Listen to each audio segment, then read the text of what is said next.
Good day, class. Today we're going to discuss the our lesson for today about writing a position paper. So by the end of this lesson, we will be able to, number one, present our stance on an issue or topic. Number two, defend our stance using properly cited evidence.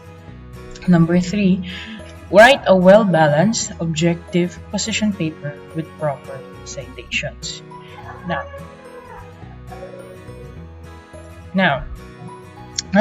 let's get on to our lesson. So, first, what is a position paper? A position paper is a written proposition of stance on an issue by way of sound and logical arguments. Now, this sounds complicated, medyo mahirap intindihan, but let's break it down to its most essential elements. So let's first look at this first phrase, a written proposition of stance on an issue. So, a position paper is essentially a type of written work wherein you present and defend your stand on a certain issue. When we say stand on a certain issue, it is whether you agree or disagree with a certain issue. So, for example, if you agree or disagree with the legalization of divorce in the Philippines. So, if you have a stand on that issue, you are going to present it using a position paper. And it's not just a proposition of stance, it's also, you're going to do that by presenting logical or sound and logical arguments with evidence. Now, it's important for our readers to see that your arguments are not just sound and logical, but are also supported with evidence. And later on, we're going to discuss how we're going to support our stand or our arguments with evidence. So, and the next definition is it's a writing a position paper entails careful examination and deliberation of the issue on hand to present the sentiments. Okay, so here, of course, we need to carefully examine and deliberate on the issue, meaning kailangan intinding-intindi po natin kung ano yung issue at hand. Hindi pwedeng surface level lang yung alam natin sa isang bagay. Hindi pwedeng, I know 20% about this issue. Hindi po pwedeng ganun. So, kailangan at least 90 to 95% of the information surrounding that issue. You need to examine all of those information. That way, you can properly defend your position paper or your stand in the position paper. And of course, examining an issue will be in tune with your own beliefs, values, and assumptions. I always tell my students na hindi pwedeng magsulat ka ng position paper on a topic that you don't believe in. You have to believe that this topic is worthy of defending, because if not, it will show in your position paper that you cannot defend your stand properly. Okay, so remember that the main objective of a position paper is for you to air your views. Okay, when we say air your views, is express your views and write your views about an issue. And the goal is to convince your reader to buy your idea. In this case, the position paper is both a persuasive and an argumentative essay. So, what is the purpose of a position paper?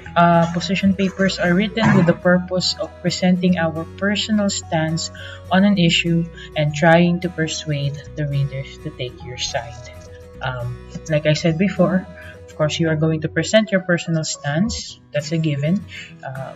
And then, by presenting your personal stance with sound and logical argument, with enough evidence, you should be able to persuade your readers.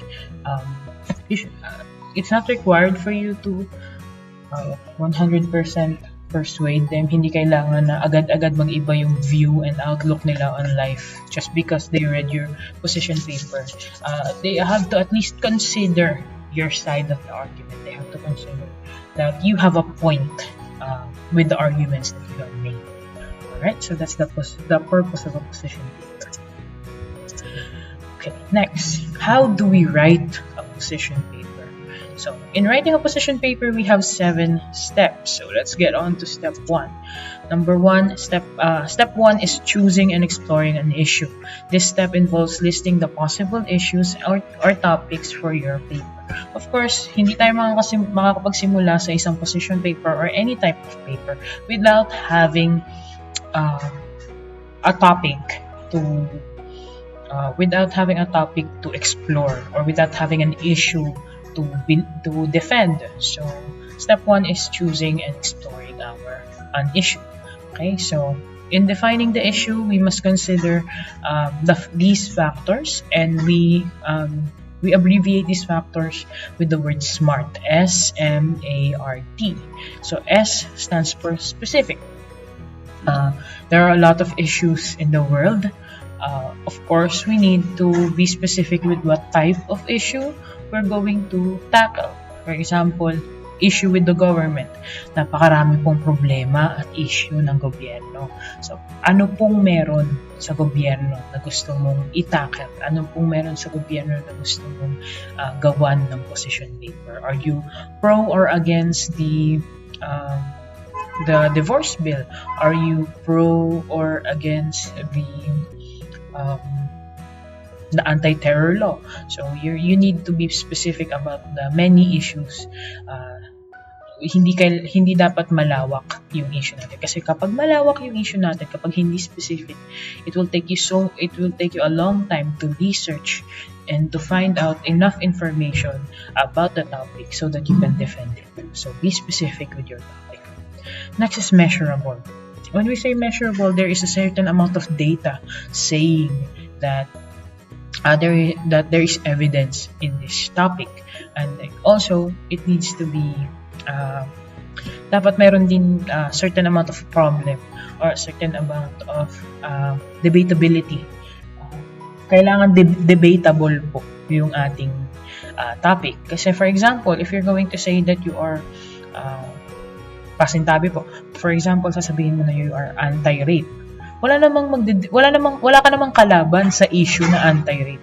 Okay? Kasi wala namang maglalakas loob na magsasabi na pro-rape sila. So hindi na debatable ang issue ng rape. Rape is not there is no context in which rape can be an acceptable action. So kailangan po umili po tayo ng isang issue na polarizing. When we say polarizing, merong polar opposites. May nag-agree at may side na nagdi-disagree. Okay? So tandaan po yun when we are choosing a topic. Next is attainable. When we say attainable, it is achievable. Kaya nyo bang gawan ng position paper ang topic na ito? If it's too deep or too broad or pag masyadong deep yung topic and hindi nyo na kayang i-research kasi sobrang daming issues surrounding that topic, I suggest that you change topics, because if the amount of research is equivalent to the workload to a workload that is not equivalent to your grade level. For example, if you want to research the macroeconomics of Zimbabwe, okay? So hindi po kaya, hindi ko naman sinasabing hindi nyo kaya, but there are certain limitations with your grade level and of course the resources that are available to you. So dapat attainable. Okay, next is relevant. So when we say relevant, napapanahon or relatable, or etong issue na to ay nag-i-exist pa. Okay? When something is relevant, okay, it can be a new issue, something that has arisen only this year, this month, or this week. Or it is an issue that has been going on for years and even centuries, but is still going on today, and that you personally are still experiencing, or people around you are still experiencing. That is what we mean by relevant. So kung pipili kayo ng issue sa position paper, huwag naman po yung issue na kunwari Japanese occupation. Sino ba sa mga klase mo ang nakaka-relate sa Japanese occupation? Ako matanda na ako pero hindi naman ako nakaka-relate sa Japanese occupation, 'di ba? Kasi ilang dekada na 'yun dumaan. So kailangan yung yung issue nyo, nakaka-relate po yung reader. Okay? Nakaka-relate kayo. Something na na-experience nyo as a student or na-experience ng mga katulad nyo. For example, sa mga babae, pwede nyong gawa ng position paper ang gender inequality.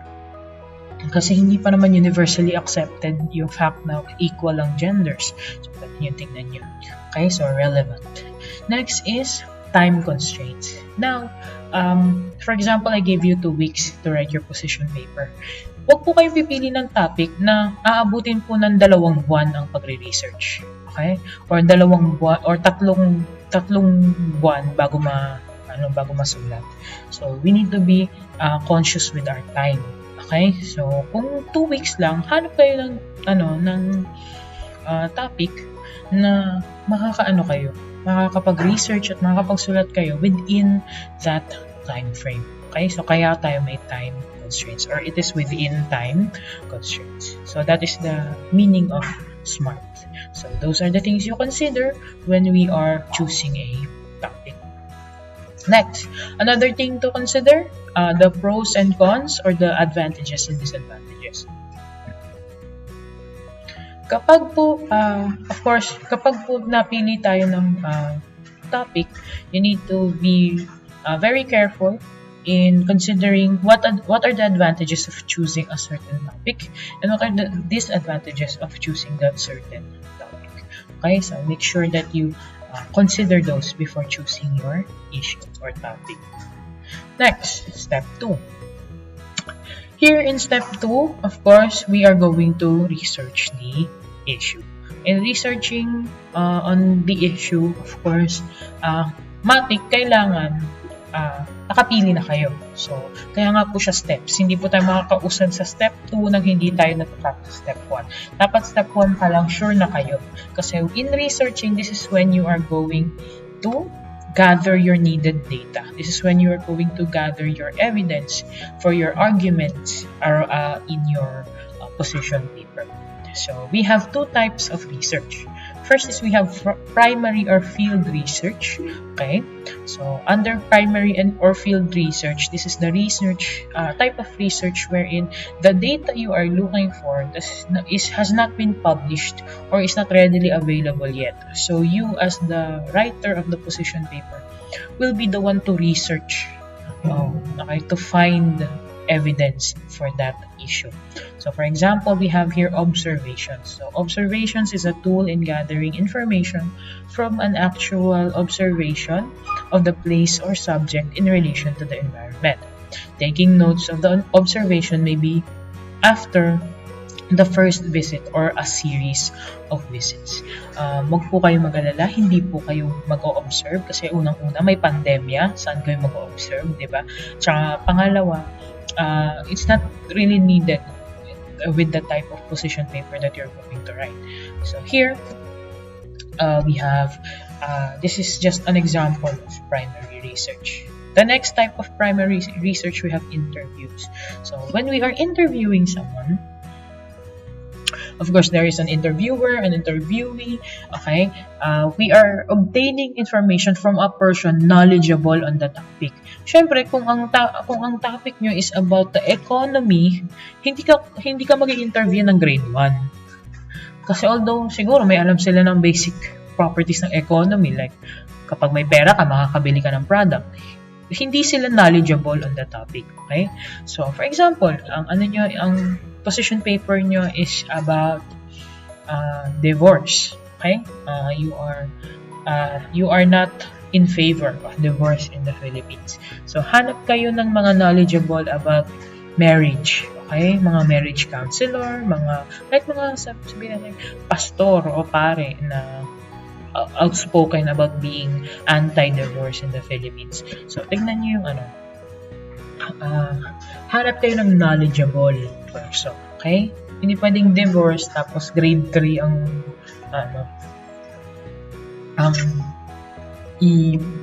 i-interview nyo. Anong alam nila sa divorce? Diba? So, here you have some of the steps in taking an interview. Next, The last type of primary or field research is survey or questionnaire. I believe that we are all familiar with what a survey looks like and what a survey does. So we gather information by asking a series of written questions to the participants. So the participants can be anywhere from 10 to 100 participants depending on how much data or how many statistics you need. So kapag nagpa-survey, yan. Pwedeng pa-essay or multiple choice, yung mga agree, disagree, ganun. So, that is the meaning of a survey or questionnaire. So, those are the 3 types of primary or field research. The second type of research is secondary research or library research, and this is the type of research that you are going to conduct for your position paper. It involves gathering information from published materials. When we say published materials, ibig sabihin yung data na kailangan nyo is already out in the universe. It's already on the internet or in libraries or inside books. All you have to do is gather that data. Read about your topic. So here are the examples of the published materials that we can use as references for research. We have websites, books or ebooks, journals, and articles. Of course, there are many more like newspapers, magazines. So any published work, if you're going to research from that or gather data from that, that is secondary research. So those are the 2 types of research. After researching your topic, okay, we research a topic, by the way, to get a good idea of how we are going to defend or how we are going to write about our position paper or our topic for the position paper, because you cannot defend something you know nothing about. So please research your topics carefully. It's also a good way of gathering evidence for your argument, which we are going to start to develop in step 3, which is considering your specific purpose. So here, in considering your specific purpose, you will be writing a paragraph that will reflect your thesis statement or the central idea of your paper. So here are some tips, okay, some characteristics on how to write a strong thesis statement for a position.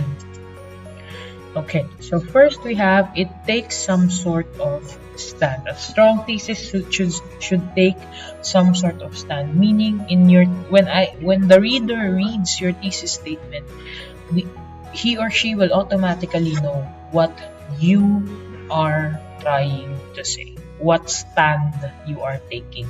To you are pro-divorce, I will see in your thesis statement that you are pro-divorce. If you are anti-LGBTQ plus rights, I will see in your thesis statements that you are anti-LGBTQ plus rights. Okay, so you need to take some sort of stand.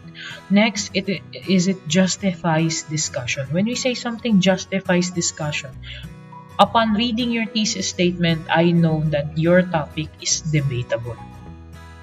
Paano po yan? Like I said, if your thesis statement is about being anti-rape, that does not justify discussion. Okay? Hindi po. Kasi kapag sinasabi natin justify discussion, it merits a debate. Meron kayong pagdidebatihan. Okay? Meron kayong there is a certain amount of argument or argumentation with the topic.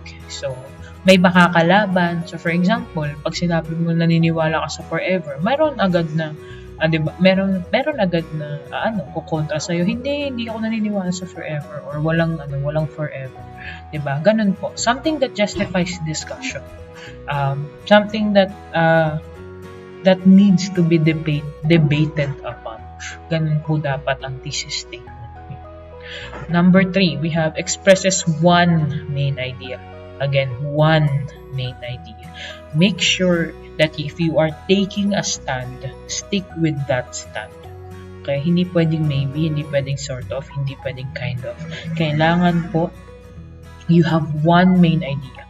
Agree or disagree, also be specific. Okay, number 4, be specific with your thesis statement.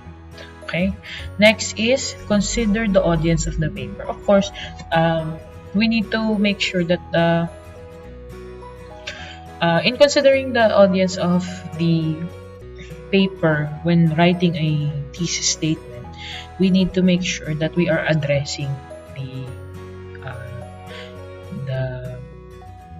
the audience or the reader of the decision paper. Okay, so those are the characteristics of a strong thesis statement. Number 4, developing your reasoning. After you have created your thesis statement or you have planned out the central idea of your paper, now we are going to develop your reasoning or your argumentation. So here it says reasoning is the process of drawing a conclusion based on evidences. So that chapter or the data you have gathered in step 2 will be used here in step 4 in developing your argumentation or developing your reasoning. So it says here, argumentation presents an opinion or a position on controversial topic to the reader. It explains, clarifies, and illustrates that opinion or position. So in opposition paper, we cannot just say we cannot just present our opinions and expect it to be accepted right away. Hindi pwedeng sasabihin mo na dapat maging national holiday ang birthday ni Marcos. I don't know why you would say that. Pero sige, dapat maging national holiday ang birthday ni Marcos. Hindi pwedeng ganun lang. Hindi pwedeng doon ka mag-i-stop. Kailangan you have to follow that up with explanations, clarifications, and illustrations. Meaning that you need to really give evidence on why this is a worthy topic. Okay? Why you are essentially you have to defend your opinion or position on a certain issue. Kasi kapag hindi po, you have essentially failed in writing a position paper. Okay? So you need to follow up your opinions with explanations, clarifications, and illustrations. If you can't do that, then if you can't give sound evidence as to why that should be something I agree on, hindi good ang position paper. Okay? Argumentation when done right. Okay? It persuades the reader that the opinion or position is supported by the paper is valid by. So, ibig sabihin, kapag tama yung pag-argumentation nyo, tama yung reasoning nyo sa inyong position paper, you can do one of 3 things. Number 1, you can move the reader to action. When we are moving the reader to action, it means that you have inspired something within the reader, that he or she has been moved to change something about his or her community, about his or herself. So hindi na po siya basta-basta na lang passive na participant ng community nila. May na-inspire siya sobra sa binasa niya. Nagbago siya. Parang ganun po ang moving the reader to action. Next thing you can do if your reasoning is correct, is convincing the reader that the position is correct. So, sa sobrang ganda ng position paper mo, nag-iba yung beliefs ni reader. Okay, naniniwala na nga ako sa forever simula nung makilala kita. Okay, ganun po. Na-convince mo agad sila na tama ka, na may forever. Okay? Next is persuading the reader that the position is at least worth considering. When we are this means na kahit hindi mo sila 100% na paniwala sa forever, kahit papano mapapasabi sila na baka nga may forever. Okay? So, i-consider nila, at least i-consider nila na may point, or i-consider nila na, or pag-iisipan nila yung iyong opinion. Okay? That's step number that's how you those are the things you can achieve when you are when you have a right reasoning, or you have the correct reasoning. Next, as a writer, you must support your position by means of giving evidence. So here are the types of evidence that we can look at: facts, examples, physical descriptions, support of authority, and statistics. When we say evidence, of course, these should be properly cited. We here in UNIDA use the APA format of citation, and we'll discuss that later on. So, yan po. Ito po yung mga bagay na meron ka dapat kung gusto mong maging effective reasoning or argumentation. Number 5, or step number 5, is anticipating and generating counter arguments. In writing up an effective position paper, you need to present arguments to the thesis and refute them respectfully and critically. Okay? So, what do we mean by as a writer, you must support your sorry, this is a typographical error. So, one way to strengthen your argument is to show that you can anticipate and address counter-arguments or objections. When we say counter-arguments or objections, these are anticipating counter-arguments or objections. Of course, since your topic will be controversial, because there are sides that agree and there are sides that disagree, you need to anticipate what argument the reader is going to think of when he or she is reading your paper. Tandaan po, kapag sinusulat nyo ang position paper, you need to assume that the reader does not agree with you. Okay? With that assumption, you need to anticipate what types of arguments and what types of reasonings o anong mga idadahilan ni reader para hindi mag-agree sa iyo. Ang position paper kasi sinusulat yan na parang meron kang kadebate. So, para hindi makitaan ng butas ang argument nyo, hahanapan nyo ng butas ang argument nyo. At i-address nyo na sila at i-refute nyo na yung mga arguments na yun. Once you've anticipated your counter-arguments, you may start generating your own counter-arguments. So, naisip mo na ano yung mga pwedeng ipanlaban sa iyo ng kabilang side or ng mga kalaban mo sa argument na to. Mag-iisip ka na ng sarili mong counter-argument.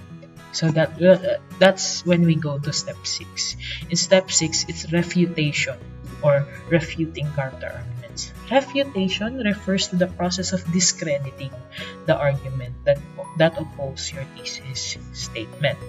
So, here we go. So, what refuting counter-arguments is done by claiming that they are three. They are these things. Okay? So, kapag nagre-refute ka, pwede mong sabihin na sila ay incorrect. Okay? When you say something is incorrect, you demonstrate that the counter-argument is wrong because it is based on incorrect or misleading information. How do we do this? Okay? Paano natin masasabi na incorrect ang isang bagay? We show evidence that they are incorrect. So, a big debate about vaccinations is that it causes autism. So, to counter-argue with that argument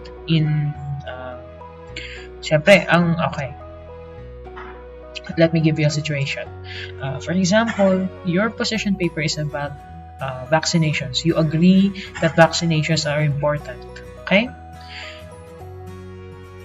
Tapos, ang isa sa mga counter-arguments doon is that, ang isa sa mga counter-arguments na na-anticipate nyo, or na-anticipate mo, ay,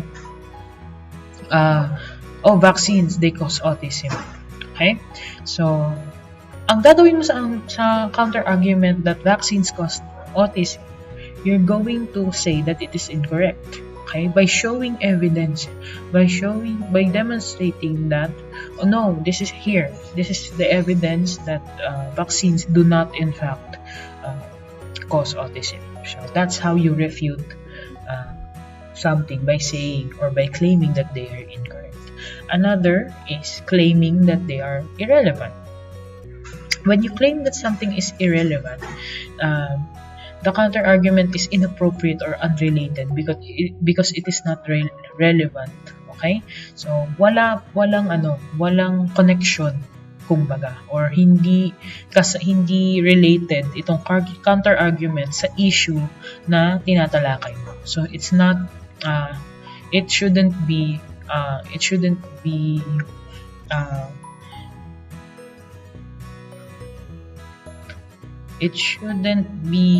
included in the argument. Okay? Last is insufficient. When we say insufficient, in Tagalog, may kulang. So showing that the counter argument is weak because it is based on insufficient information or ignores significant information. So kulang yung evidence nila, mas maraming evidence. That is essentially the point of claiming that something is insufficient. So those are the three ways that we can claim or refute counter arguments. The last step 7, is drafting your position paper. Congratulations! Meron ka ng topic.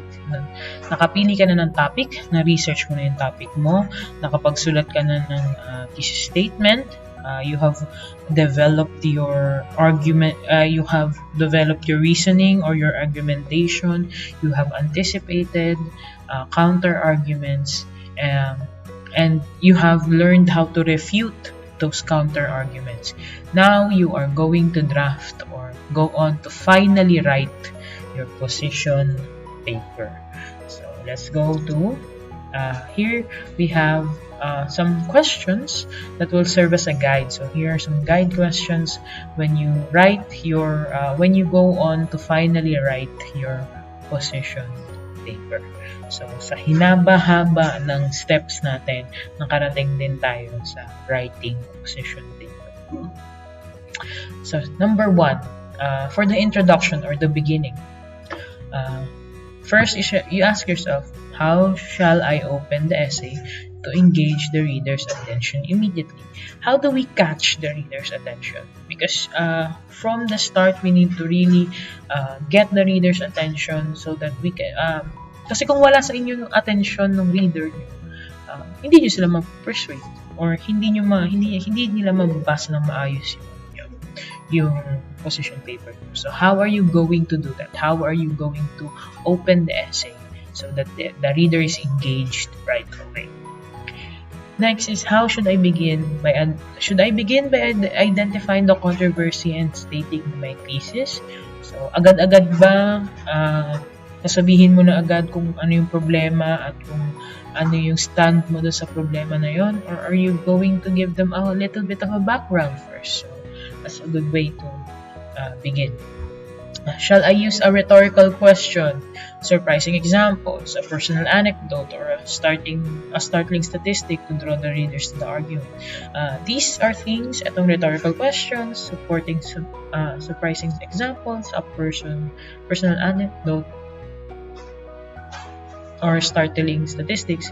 Ito po yung mga ways natin para ma-inform at ma-draw ang attention ng ating readers or ma-akit ang attention ng ating readers. Okay? So, how much do I need to explain the controversy? In here, kailangan nyo i-consider, is the issue something that is widely known? Kung widely known naman siya, baka hindi mo na kailangan masyadong mag-explain. 1 or 2 sentences just to define a few terms and to explain the current situation of the issue, okay na yun. Pero kung hindi siya widely known issue, kung sobrang hindi siya ganun maalam, you're going to have to give a lot of information about that issue para well-informed ang ating readers.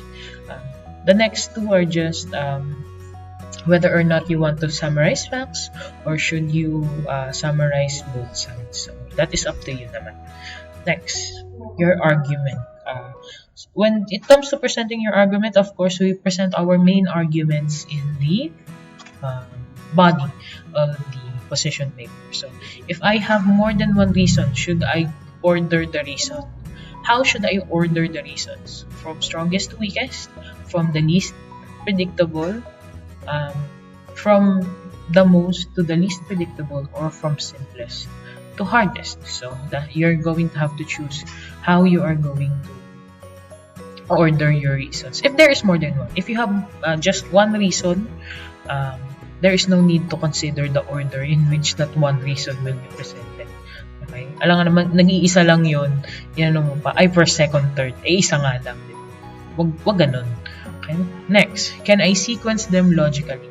Kung, yun nga, another, if you have multiple reasons, you need to make sure that they are sequenced logically so that one inevitably leads to the next. Okay?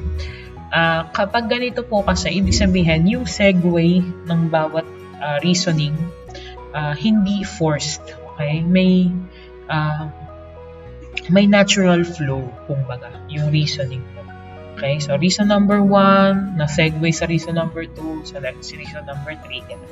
Pero kung isa lang yung reason nyo, okay lang naman. But remember, in position papers, it's better to have more than one reason for defending your position. Okay? Next is, which counter-argument should I mention, if any?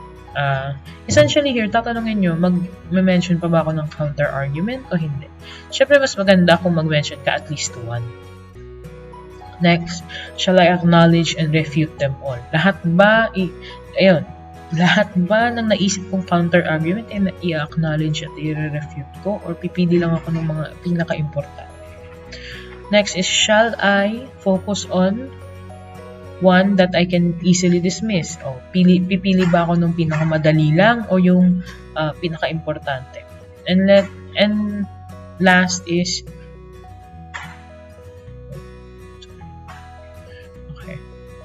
what do I gain out of from conceding? Kapag ba sumuko ako na, sige, tama na kayo, ano bang meron? Or pwede ko pa bang sukuan tong topic na to? So you can also consider that. Pero kung yung sukuan, okay yung ganun. Okay, next, the ending or the conclusion. How can I conclude the argument effectively? Of course, concluding an argument effectively is very important in a position paper, especially if you're trying to persuade your readers. So, paano nyo gagawin? Next is, should I repeat my thesis? Should I look to the future and possibly to redefine the issue? When we say look to the future, are we going to is there a chance that people will change their minds about the issue? Is there a chance that you will Is there a chance that you will change your mind about the issue? So you can consider that. Next is, can I end on a note of agreement by reminding the readers of a common concerns and values we share? So here, pwede ba tayo, can we end by reminding the readers na pare-parehas na naman tayo na nagva-value sa isang bagay na ito? Pwede bang magkasundo na lang tayo na ganito, ganyan? So, you can ask yourself that. Shall I look forward to a new way of understanding the issue that transcends our differences? So, here, these are just, by the way, again, these are guide questions. So, you're not supposed to answer these literally. You're just supposed to reflect on these questions to help you draft or write a position paper. Okay? So, here we have a note. As a writer, you must support your position by means of giving evidence. Okay? So, those evidences are facts, examples, physical descriptions, support of authorities, and statistics. To learn more about supporting your argument with evidence, watch our video lesson. That will be a separate video that I will be posting alongside this one. That will be about APA citation, or more specifically, APA in-text citation in the 7th edition. Okay, so we're going to learn about that. Okay, we're going to learn about that in the other video lesson. So, here we go. we have an activity. So our activity is write a position paper on a topic of your choice. Later on, we'll talk about your topics. Okay, so a topic of your choice, it must have at least 3 paragraphs, an introduction, a body, and a conclusion, and must have proper in-text citations. Along with the activity, I will be posting a sample. Okay, I will be posting a sample position paper in which you can use as a guide for the format and the overall feel of a position paper, what a position paper actually looks like. So don't worry about that. Just try not to copy and paste anything from the internet, please, class. I have an originality checker. I will know if you have copied or pasted something. The deadline for this activity is 2 weeks from the time that I will upload this video, or 2 weeks from the time that I will assign the activity to your Google Classroom. So if I assign it on a Wednesday, 2 weeks from that Wednesday. Okay? So here are some topics that are off limits, meaning you cannot write a position paper on these topics. Number 1, academic fees. Tama na po. Okay? Huwag nyo na pong gawan ng position paper ang academic fees. Why? Nag-aaral na kayo. Huwag nyo na pong kalabanin. Kung gusto nyo po talaga ng academic fees dahil ayaw nyo mag-aral, mag-drop na lang po kayo. Okay, buryong-buryo na po ako sa academic fees. Huwag nyo na pong gawa ng position paper. Okay? That, and anong evidence ang makikita nyo to be pro or anti-academic fees? Okay? Tama na. Pro or anti, huwag nyo nang gawa ng position paper. Off limits na lang po. Kapag may nakita po ako dito, kapag may nakita po akong position paper na gawa dito sa off limits na topic, don't expect a high grade. Okay? Next, LGBTQ plus rights. Why am I banning LGBTQ plus rights? Because LGBTQ plus rights are human rights and no one is anti-human rights. Okay? So, I will no longer argue with you when it comes to this. We all have our different beliefs. We all have our different values. But I believe, personally, that LGBTQ rights are human rights. So if you are pro LGBTQ rights, good for you. If you are anti LGBTQ rights, please keep that to yourself. Okay? I am not trying to censor your opinion. It's just that I don't want to spark any more controversy around the topic. So let's not do that. If you want to do this, for example, if you want to make a position paper on the SOGI bill or the same-sex marriage, that's okay. You can do that. But the rights and the anti-discrimination, but when it comes to the general rights of LGBTQ plus people, no. Okay? Basta, itong specific topic na to, if you're going to justify that these people deserve less rights because of who they happen to love, then please change your position paper topic. Okay? So, wag na po ito. Next is Mental Health Act and RH Law. Number 1, let's focus here first. RH Law or RH Bill, sobrang paso na po yan. Hindi na po nakakatuwa magbasa ng position paper about that. It's such an old topic. Okay? Hindi na nga siya masyadong relevant because it's already an accepted thing. Okay? So, mag-let go na po tayo sa RH Law or RH Bill.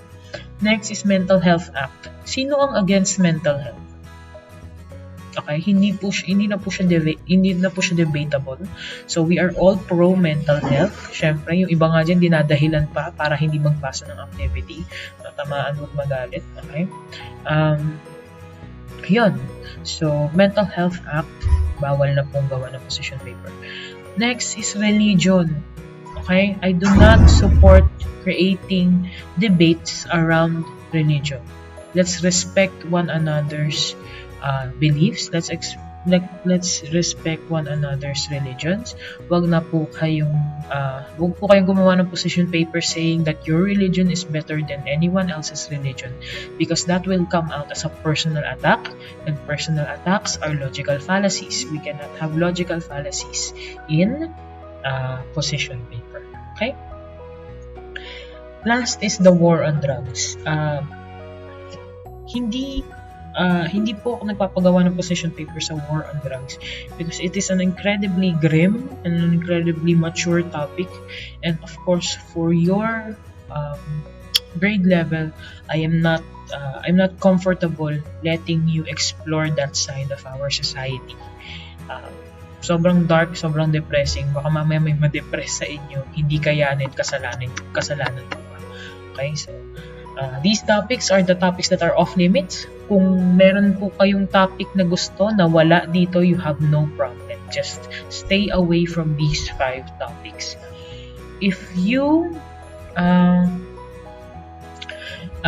think that a topic is too shallow or too deep for you, balikan nyo po yung step 1. Tignan nyo po ano po bang magandang topic. Okay guys, literal na milyon ng topic sa mundo. Huwag nyo pong ilimit yung sarili nyo dito sa 5 ito lang.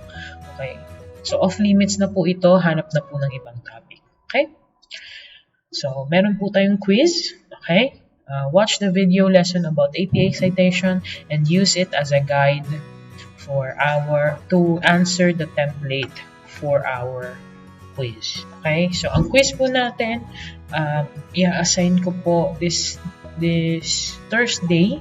Sabay-sabay na lang po tayong lahat.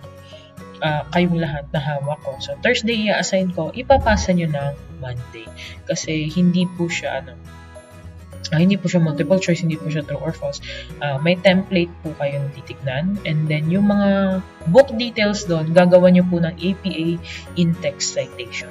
So panoorin nyo po yung video lesson natin about that. I will be posting that along with this video. Okay, so yun lang po. There we go.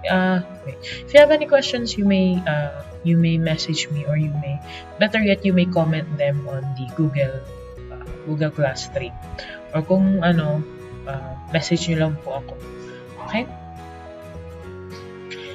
So that's all for today.